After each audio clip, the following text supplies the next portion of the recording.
Magandang araw ulit mga kakmate. Ito pala ulit si Bon Mercado para sa Battlecock Company. So ngayon naman, magti-train tayo. So meron nagsabi sa akin, naturuan ko daw paano mag-diklag ng manok.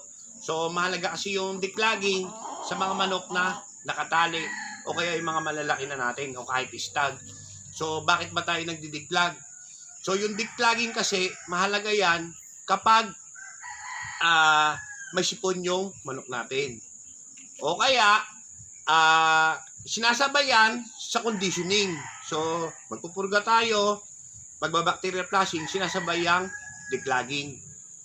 So, yung sinasabi ko kasi lagi sa mga kaibigan ko, kaya sa mga ano ko na nagmamanok, kahit yung mga backyard, sabi ko, yung pagdidiklag, madali lang yan. Saka yung declogging kasi, mahalaga, kapag may sipon kasi yung manok natin, may sipon, may halak, may pisik, dapat dinidiklag na natin kagad.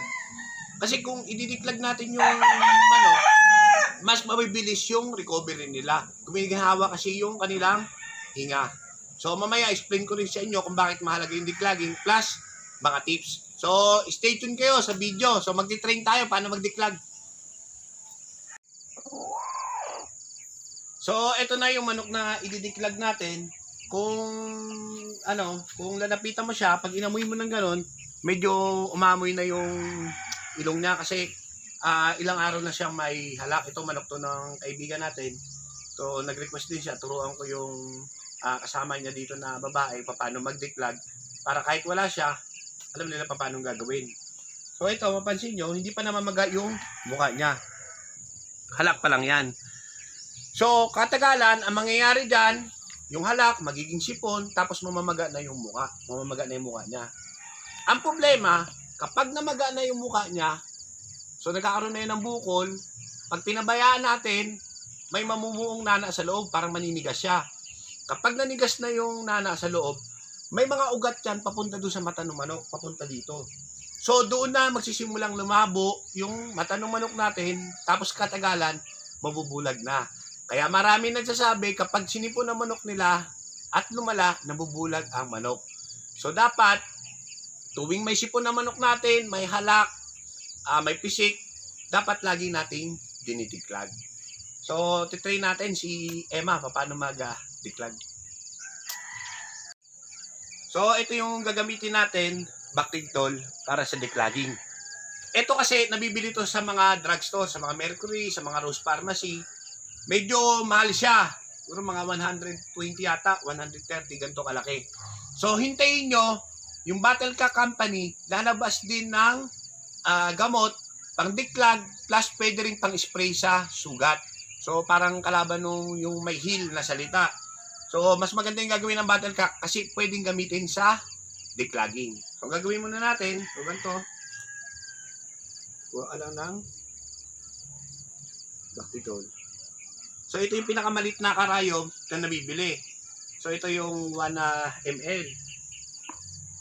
Gagawin mo, pag hinawakan mo yung manok, ganitong hawak, ganyan, para hindi gagalaw. Tapos, yung kalahati, lagay mo dito, ganyan mo lang. Oops. Tapos kabila, naman. So, normal lang na mangitim yung mukha ng manok natin, ha. Tapos yung kabila, ganun naman din. May konti. Tapos, hop. So, normal lang yan. Mangitim yung ilong ng manok natin. Sa kabila naman.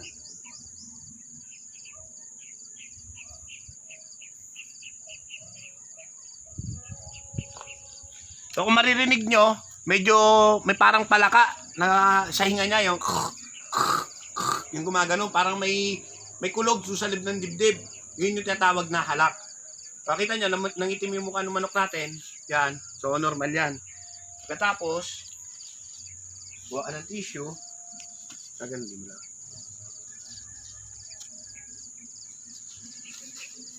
Yan. Para malinis na malinis. Yun.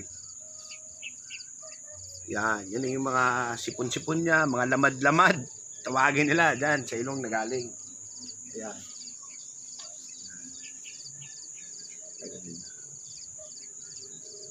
So, bumabalik na ulit yung pagkapula ng mukha niya. Oh. Medyo na-relax na ulit siya. Yan. So, si Emma naman.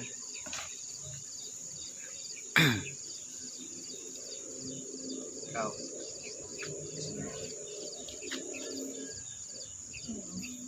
Yan, kasi ano mo dun sa ilong. Yan. Sige. Yun. Oh, taas kabila. Oh, sige. Okay, taas kabila ulit. Yun, taas kabila ulit. Yan. Yun. So, dapat tatanggalin natin yung karayom, ha. Tapos, dudukutin mo yung lalamunan. Subukan mo lang yung bibig. Yan. Yun. Yun. Tanggal. Yun, yung mga lamad-lamad, oh. Yan. So, yun yung nagiging dahilan kung minsan, kung bakit nahihirapan yung manok natin, kung bakit may sipon sila sa kahalak. Yun. So, kaya na, Emma? Opo. Ayun. So, pagkatapos natin magdiglag, ang susunod na gagawin natin, magpapaliguan natin yung manok natin. Ang kagandahan dito, sa gagamitin natin, may antibacterial property. So, yung bakterya doon sa katawan ng manok na nagkukos ng sipon, halak, pisik, mamamatay din, matatanggal din. Tapos, mabango siya, hindi mahapdi sa mata, kahit gaano karami yung paliguan natin. Ito yung Triple X shampoo. So, pag inamoy nyo to, mabango. Ito, kakaiba to dun sa traditional na ginagamit natin na shampoo sa panabong. So, ganito yung itsura nyo. Pag tinignan nyo, parang shampoo ng tao. Yan. Yan. Parang shampoo ng tao. Tapos mabula. So, tingnan natin gano'ng kabula, ha. Yan.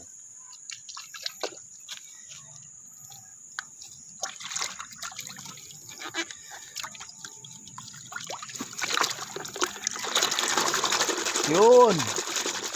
Ang bula-bula. Ang bula-bula ng shampoo ko. Yan. Bango.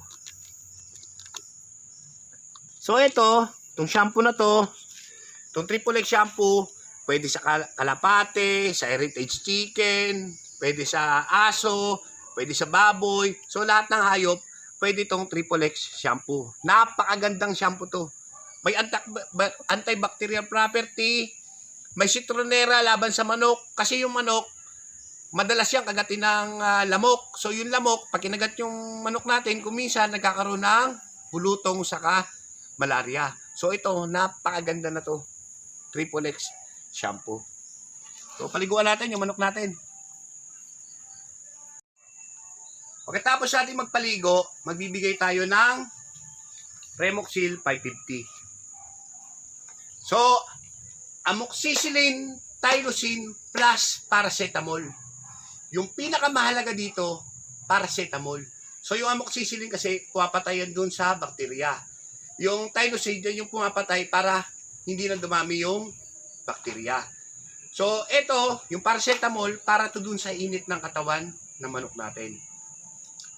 Yung manok kasi, mga ibyan, lahat ng ibyan, manok, kalapate, itik, bibe, heritage chicken, layer broiler. Lahat yan, umiinit ang katawan kapag may sakit. Yun yung natural na ginagawa ng ibyan. So, eto, Remoxil 550, may kasama siyang paracetamol. Kaya napakagandang gamitin kapag may sakit yung alaga natin. Ngayon, kung talagang meron pang kasamang sakit, halimbawa, nag-iiba na yung kulay ng ipot, may sipon siya, tapos makikita nyo, nag-iiba yung kulay ng ipot ng manok natin, pwede naman tayong gumamit ng Sulpar tablet. So, ito, yung Sulpar tablet, sulpaclusin to. Kung may sipon yung manok natin, pwede rin to, maganda rin gamitin to. Plus, yung digestive system niya, kung may mga E. coli, salmonella, yan, napakaganda to, nagtatai yung manok natin, napakaganda. Sulpaclusin. Sulpar QR. So, ganito yung pagbibigay ng Remoxil tablet, saka ng Sulpaclusin tablet, ha. Ng Sulpar tablet. So, pagsubo natin ng tablet, Subo tayong tablet. Yan. Pag nagpainom tayo, 2 dip lang. Sa dalawa. Ganun lang. Para yung tablet, yung mga gamot kasi ng Battle Cap, naka-design, yung mga antibiotic nila, naka-design na matunaw sa butse. So, 2 dip lang tayo para bumaba lang yung tablet dito. Kasi kapag binabara natin sila ng tubig, pupunta lang yan sa puwitan. Hindi effective yung gamot. So, gagawin natin dito, tapon na yan. So, pwedeng bukas na ng umaga, ang painom natin, o umaga tayo ng diklag, mamayang hapon na. So, magandang araw ulit mga kakmate. Ito na yung manok na diniklag natin. So, after 3 days, ito na siya ngayon. So, makikita nyo, kintab pa rin ang balahibo. Gawa ng triple egg shampoo. Tapos, kagandaan dito, pag mapapansin nyo yung mukha niya, o lapit mo yung camera tol, pulang-pula. Yung mukha, oh. Hindi na putlain yung mukha. Ayos na. So, yun yung sinasabi ko, kakmate, sa atin. Kapag may sipon na manok natin, halak, pisik, sipon, pinakamaganda talaga, magdidiklag tayo. So, ito yung ginamit ko, Bactidol. Medyo mahal to. Ito yung nabibili kasi sa Mercury, pang tao to. So, hintayin nyo, yung Battle Cap Company, maglalabas din sila ng pandiklaging, pang-sugat, pan-disinfectant. So, 3-in-1 na yung ilalabas nila na ganito. So, maglalabas sila ng ganito, pandiklaging din. Saka mas mura. Siyempre, alam nyo na, Battle Cap, presyong pangmasa lagi yan. So, maglalabas sila. So, ito yung mga ginamit natin. Review lang tayo. Ito yung mga ginamit natin. So, pagkatapos natin mag-diklag, nagpaligo tayo ng Triple X shampoo. So, ang kagandahan kasi dito sa Triple X shampoo, may antibacterial property. Tapos, ang scent niya, citronella, para yung manok natin, umiwas din sa lamok. So, ito yung kagandahan ng Triple X shampoo. So, ang presyo na to, napakamura lang. Ito na ang pinakamurang shampoo sa market at pinakamaganda. So, tagalin na natin yung mga traditional, yung dati, yung amoy gaas, yung mabaho, mapti sa kamay. Triple X na tayo. Pagkatapos, nagbigay tayo ng antibiotic, yung Premoxil 550. Ngayon, kung may kasamang pagtatae, pangit yung ipot ng manok natin, pwede naman tayo magbigay ng Sulfar tablet. So, pagkatapos natin gamutin kasi yung manok, ang ginagawa namin, ang ginagawa namin dito, kung mapansin nyo, gumanda na ulit yung katawan niya. So, pag nagkasipon kasi, halak-pisik yung manok natin, basta galing sa sakit yan. Makikita nyo, papangit yung katawan. Malalaglag talaga yung katawan, tapos medyo putlain.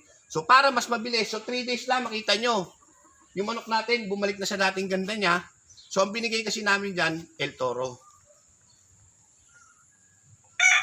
So, ngayon, pangatlong araw, nabigay namin ng El Toro. So, 3 days na sunod-sunod, yung bigay namin ng El Toro. Pagkatapos next week, magme-maintain na lang kami. 1 tablet na lang per week ang El Toro. So, 1 tablet na lang per week. Pagkatapos na yon, kung maganda na talaga yung katawan, sobrang ganda na, yung bukan-bukan na yung katawan, kasi ito, pampabukan ng katawan to, ng manok. So, kapag bukan na yung katawan, ang bigay na lang ng El Toro, 1 tablet every 2 weeks. So, ganun na lang yung maintenance niya. Pero, isa sa pinakamahalaga, Vitamin Pro. Yan. So, karamihan kasi tayo, ginagawa natin, nakasanayan natin, bibili tayo ng B12, bibili tayo ng gantong vitamins, bibili tayo ng tapos bibili tayo ng mga multivitamins, sari-saring vitamins na binibigay natin sa manok natin. Problema kasi pag hawak tayo ng hawak sa manok, subo tayo ng subo, nakaka-stress din kasi sa kanila yon.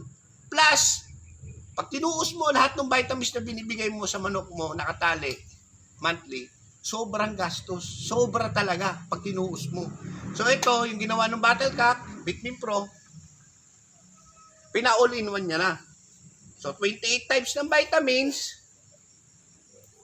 At ang kagandahan, may 8 klase ng probiotic. Yung probiotic kasi, malaking tulong yan para doon sa absorption ng mga nutrients, ng mga vitamins doon sa katawan ng manok.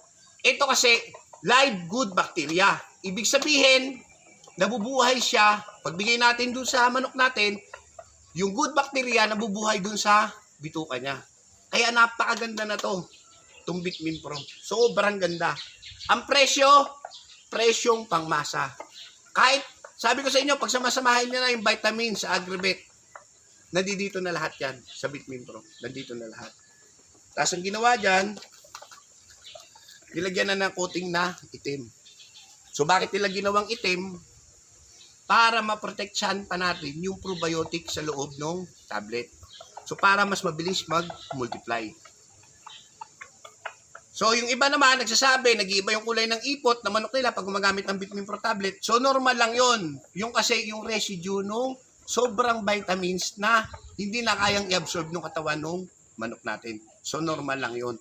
Napakarami kasing vitamins and minerals sa probiotic na laman na to. Napakaganda, Bitmin Pro. Meron din pang mga nasa list na to sa kasisiw, yung Bitmin Pro powder. Ito, hanga ko dito, Bitmin Pro. Salamat mga kakmate. Sana nakabahagi ulit ako sa inyo ng konting kalaman dito sa pag-farm. Bon merkado pala ulit para sa Battlecock Company.